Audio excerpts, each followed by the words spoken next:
In addition, all nations should work together to present China a bill for a minimum of $10 trillion to compensate for the damage they've caused. And that's a very low number.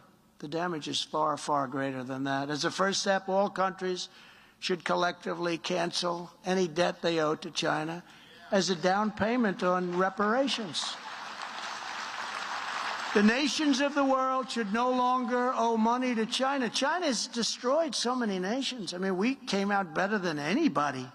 Our economy is stronger now than any other nation. Nobody's recovered like us because of what we've done, because we laid a great economic foundation, and because of what we've done with the vaccine, and also what we've done with the distribution of the vaccine. But China should owe money to the nations of the world. They've been destroyed. These nations have been destroyed. Sadly, the current administration is very timid and frankly corrupt when you look at all of the money that they've been given as a family by China, that instead of holding China accountable, the Biden administration shut down the U.S. government's investigation into the origins of the virus shortly after taking office. What's going on? Now, Hunter, who had no experience, walked out with $1.5 billion to manage. You know how much money you make on $1.5 billion to manage? They needed Hunter's advice. They don't use the smartest people on Wall Street. They don't want their advice. I spoke to somebody on Wall Street. I won't mention his name. We'll get him in trouble. But I spoke to somebody, I said, who's one of the biggest? I said, do they do this? He said, I can't get money. And this guy's record is better than anybody. Now, that's a disgrace. We must never forget that Joe Biden and his family took millions of dollars from the Chinese Communist Party. They bought them off. They flagrantly lied about it to the American voters. If you remember, it was a big deal at the time, and then all of a sudden it was canceled.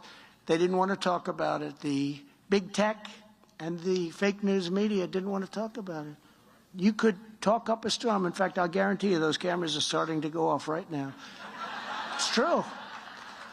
Yeah, those red lights, well, there's one over there. What the hell network are you with? This guy's going to lose his job. The American voters and now Joe Biden are doing what they're doing is just terrible. And to the American voter and to our great country, because we are greater than China. There is nobody like us. Nobody has the people that we have. Nobody has the genius that we have. Nobody has the things or the system that we have when it works, but it's broken right now. It's corrupt. It's broken, whether it's elections, whether it's business, whether it's taxation, whether it's so many different things. Nobody has what our country has. The Biden administration has been one shameful and embarrassing foreign policy disaster after another. And you know the former Secretary of State, he said, Joe's never made a good foreign policy decision.